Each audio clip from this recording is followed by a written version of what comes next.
Please subscribe my YouTube channel Das Nyalchand भक्ति में शक्ति है एंड प्रेस बेल आइकॉन। जय श्री राम, हरे कृष्णा। दास न्यालचंद यूट्यूब चैनल में वेलकम, स्वागत। गुरु धर्मीनाथ की जय हो। भक्ति में शक्ति है। संत महात्माओं की वाणी से, संतों की वाणी से हमेशा हमने एक सुना है कि गुरु जी जो है हमें मुक्ति मोक्ष के बंधन से छुड़ा देते हैं। लेकिन आज हम एक कथा सुनाते हैं जिसमें जो शिष्य है वो अपने गुरु को किस तरह इस भूतक जगत से, मुक्ति से, मोक्ष से कैसे इस बंधन से छुड़ाते हैं।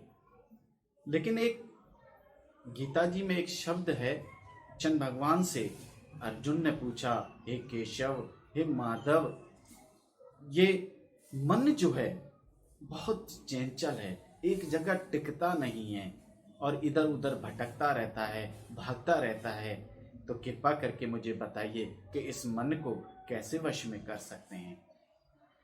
तो कृष्ण भगवान की खूबसूरती मुस्कान से अर्जुन को कहते हैं कि जो मनुष्य, जो भक्त, जो संत मेरे यानी ईश्वर के सिमरण से जुड़ा रहेगा, हरि के कीर्तन से जुड़ा रहेगा, हरि के भजन से जुड़ा रहेगा, तो वो इस मन को अपने वश में कर सकता है, अपने कंट्रोल में कर सकता है। जैसे ही वो अपने हरि के नाम से थोड़ा सा भी डगमगा गया तो ये मन जो है उसके काबू से दूर हो जाएगा, इसके काबू में नहीं आएगा। वो ऐसी एक कथा सुनाते हैं।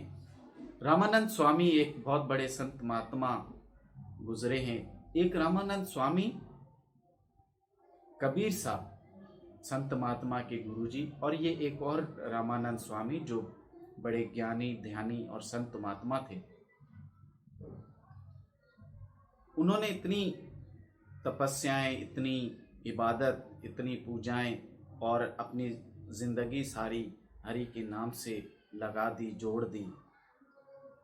लेकिन मन को कंट्रोल में करना है, ये गीता जी में भी लिखा हुआ है। अच्छे अच्छे संत महात्मा जो है भटक चुके हैं, अपने रास्ते से भटक चुके हैं, क्योंकि मन जो है वो उनके वश में नहीं रहा और उस मन ने अपना काम दिखाया और उनको भी भटका दिया, हजारों सालों की तपस्याओं को भी भंग में डाल दिया। ऐसी कई कथाएं मिलती हैं हम लोगों को जो मन के वजह से, मन के वश में ना करने से उनकी तपस्याएं भस्म हो गई और वो जो है अपने परम लक्ष्य को नहीं पा सके। तो ऐसी ये कथा है कि रामानंद स्वामी ने अपने शिष्यों को बुलाया और कहा कि मेरी समाधि का समय हो गया है, और अपने मित्रों को भी बताया कि रामानंद स्वामी गुरु जो हैं उनकी समाधि का वक्त आ चुका है, वो समाधि लेने वाले हैं। तो बहुत जितने भी उनके शिष्य थे, मित्र थे, वो वहाँ उनके आश्रम में आके इकट्ठे हो गए, क्योंकि उन्होंने जो समय, वक्त, तारीख बताई थी उस तारीख पे सारे इकट्ठे हो गए उनके आश्रम में और उनकी पूजा, उनकी आरती उतारते हुए उनको समाधि की तरफ ले जा रहे थे जहाँ उन्होंने समाधि लेनी थी। तो जैसे ही वहाँ समाधि के करीब पहुँचे तो सबको आशीर्वाद देने के लिए उन्होंने सब पे एक नज़र डाली। जैसे ही वो नज़र से देख रहे थे कि कौन कौन मेरे पास आए हैं, मुझे मेरा आशीर्वाद लेने के लिए कौन कौन आए हैं, तो उन्होंने जब ऐसे देख रहे थे तो देखते देखते वहाँ पे एक बहुत बड़ी बेरी लगी हुई थी आश्रम के पास।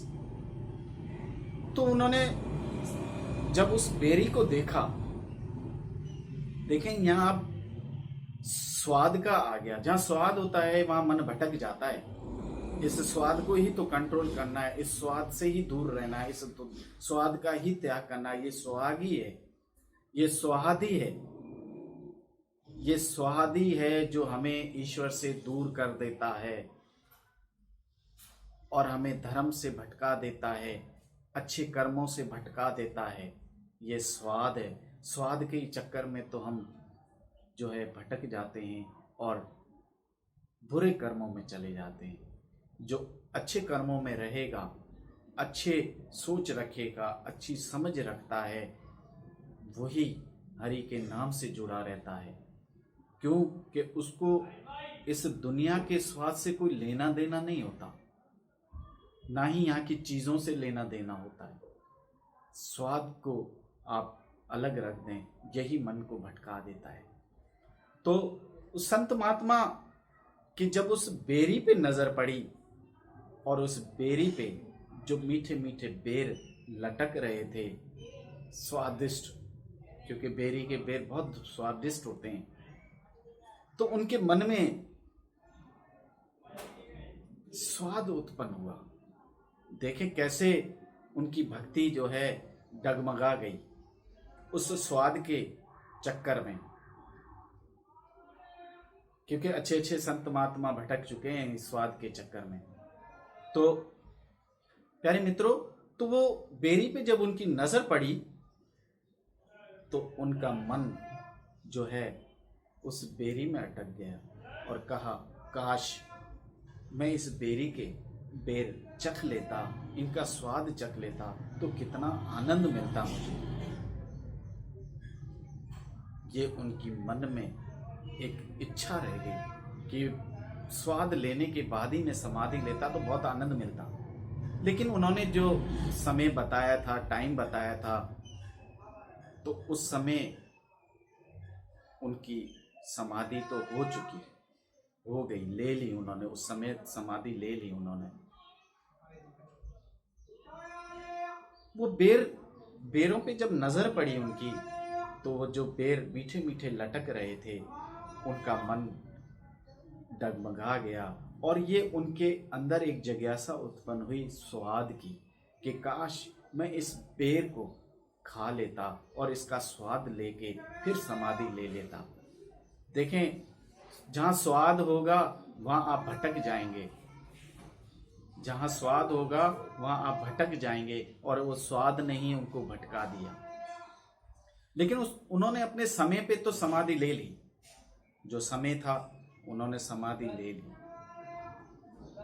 लेकिन समाधि लेने के बाद उनके बाद जो गद्दी पे बैठना था, उस आश्रम को इंचार्ज बनाना था, वो शिष्य बहुत ज्ञानी और ध्यानी और उनका एक शिष्य बहुत ज्ञानी और ध्यानी था। उसने विचार किया कि गुरुजी को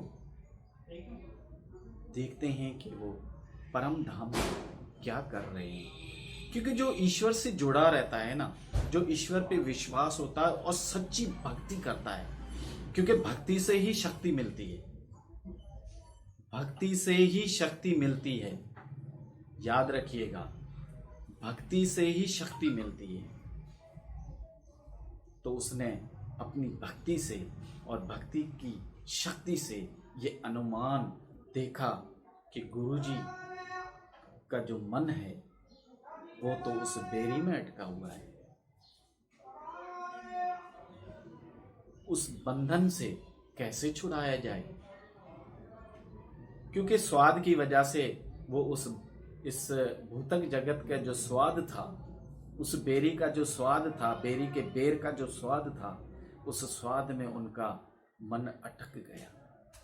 तो उन्होंने काफ़ी संत महात्माओं को बुलाया और उनको अपने गुरु की, जो उन्होंने अपने अनुभव से देखा था, उनको सुनाया। और उन संत महात्माओं ने उस शिष्य से कहा कि इनका इस बंधन से छुड़ाने का जो उपाय है वो ये है कि गीता जी के 3 अध्याय का फल इनको अर्पण किया जाए, ताकि इनका ये इस बंधन से छूट जाएंगे। तो शिष्य ने वैसा ही किया और गीता जी का 3रा अध्याय किया और उसका जो फल था, उसका जो भाव था, वो गुरु जी को अर्पण किया। और गुरु जी को जब अर्पण किया तो वो उस बंधन से छूट गए और मुक्ति और मोक्ष को प्राप्त हो गए। देखें भक्ति में कितनी शक्ति है कि कभी कभी शिष्य भी अपने गुरु का मार्गदर्शन करता है।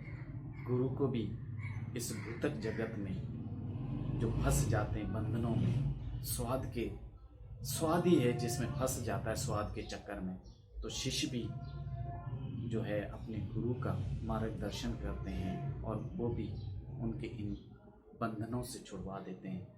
हमेशा गुरु अपने शिष्य को इस भौतिक के बंधनों में जो फंसा हुआ होता है उसको छुड़ा देते हैं, लेकिन कभी कभी ईश्वर की कृपा से, भक्ति से,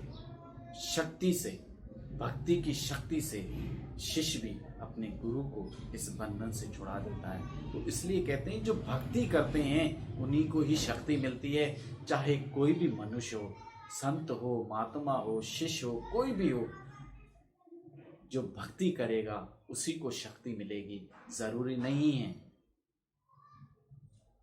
कि जो सुबह से शाम तक अगरबत्ती करता है, पूजा करता है और भी दान करता है, हवन करता है तो उसी को शक्ति मिले। लेकिन श्रद्धा की बात होती है। जिसको श्रद्धा है, विश्वास है, अटूट विश्वास है ईश्वर के ऊपर, और भक्ति जो है वो मन से करता है, उसी को शक्ति मिलती है और वही परम धाम को पाता है और अपने जीवन को सफल करता है और अपने ज्ञान से, अपनी भक्ति से दूसरों का भी मार्गदर्शन करता है और वो भी तर जाते हैं। तो जय श्री राम, हरे कृष्णा। हरि के नाम से जुड़े रहिए, भक्ति करते रहिए ताकि आपको शक्ति मिलती रहे। यही ईश्वर की कृपा है। भक्ति से ही शक्ति है और भक्ति में ही शक्ति है। जय श्री राम, हरे कृष्णा। दास निहाल चंद यूट्यूब चैनल को सब्सक्राइब और लाइक करना नहीं भूलिएगा। ये छोटी छोटी वीडियोस बनाने का मतलब है ज़्यादा से ज़्यादा आपको हरि के नाम से जोड़ा जाए, हरि के कीर्तन से जोड़ा जाए, हरि के भजन से जोड़ा जाए। यही हमारे काम आएगा, बाकी सब यहीं पड़ा रह जाएगा। जय Shri Ram, Hare Krishna. Please subscribe my YouTube channel Das Nihal Chand, भक्ति में शक्ति है, एंड प्रेस बेल आइकॉन।